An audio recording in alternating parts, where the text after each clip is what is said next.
কম খরচে আরামদায়ক ভ্রমণের অন্যতম মাধ্যম হলো ট্রেন ভ্রমণ।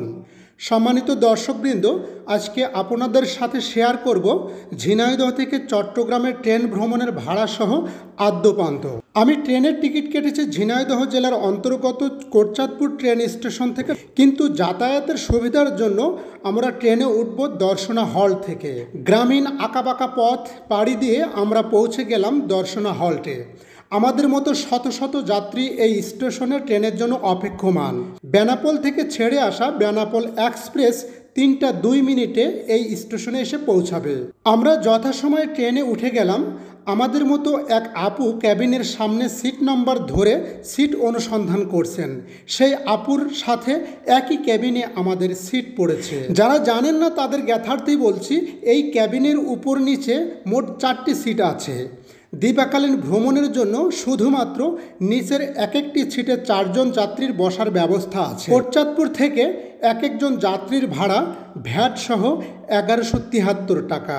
আর নৈশকালীন ভ্রমণের জন্য অর্থাৎ ঢাকা থেকে যশোর পর্যন্ত বাস হিসাবে এক একজন যাত্রীর ভাড়া ভ্যাট সহ 1977 টাকা। এই ক্যাবিনের উপর নিচে 4 সিটে 4 জন যাত্রী বাড়ির খাটের মতো করেই শুয়ে খুবই স্বাচ্ছন্দ্যে ভ্রমণ করতে পারবেন। প্রত্যেক যাত্রীর জন্য থাকবে একটি করে বালিশ, কম্বল ও বিছানার চাদর। ক্যাবিনের সামনে চলাচল করার জন্য পর্যাপ্ত জায়গা আছে, যা সম্পূর্ণ শীতাতাপ নিয়ন্ত্রিত। গ্রামীণ হাটঘাট পেরিয়ে বীর দর্পণে ঢাকার উদ্দেশ্যে ছুটে চলেছে আমাদের বেনাপোল এক্সপ্রেস। ট্রেনটি পদ্মা সেতু হয়ে ঢাকায় পৌঁছাবে রাত 8টা 30 মিনিটে। ছোট্ট ছোট্ট সোনামণিরা দীর্ঘ সময় ক্যাবিনের 4 দেয়ালে বন্দি থাকতে থাকতে এক প্রকার ক্লান্ত হয়ে গেছে। তাই তো মেয়ে ঋত্বিকা সহ অন্যান্য বাচ্চারা ক্যাবিনের করিডোরে খুনসুটিতে ব্যস্ত। এরই মধ্যে মাত্র 5 ঘন্টা 30 মিনিট ব্যবধানে আমরা পৌঁছে গেলাম কমলাপুর রেল স্টেশনে। চট্টগ্রামের উদ্দেশ্যে আমাদের পরবর্তী ট্রেন 9টা 20 মিনিটে।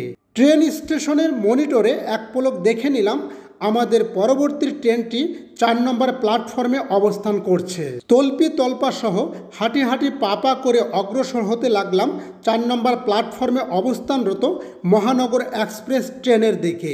এরই মধ্যে পৌঁছে গেলাম আমাদের নির্ধারিত ট্রেনের নির্ধারিত কেবিনে। নৈশকালীন ভ্রমণের জন্য বিছানার চাদর, বালিশ, কম্বল আমাদের ক্যাবিনে আগেই রেখে গেছেন ট্রেন কর্তৃপক্ষ।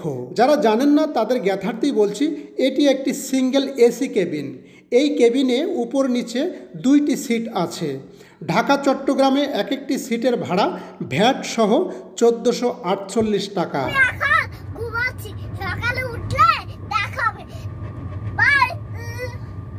তোমার আম্মু কোথায়?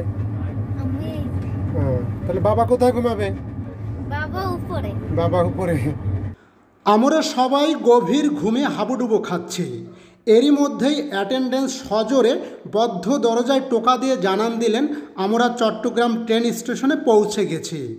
ভোর 4টা 15 মিনিটে অর্থাৎ 6.25 ঘন্টার ব্যবধানেই আমরা পৌঁছে গেলাম চট্টগ্রাম ট্রেন স্টেশনে। এখান থেকে সিএনজি যোগে রাউজান নোয়াপাড়া আমাদের বাসায় পৌঁছাতে 1 ঘন্টার মতো সময় লাগতে পারে। ঝিনাইদহ চট্টগ্রাম ট্রেন ভ্রমণ থেকে M A Razzak Tutul, R television.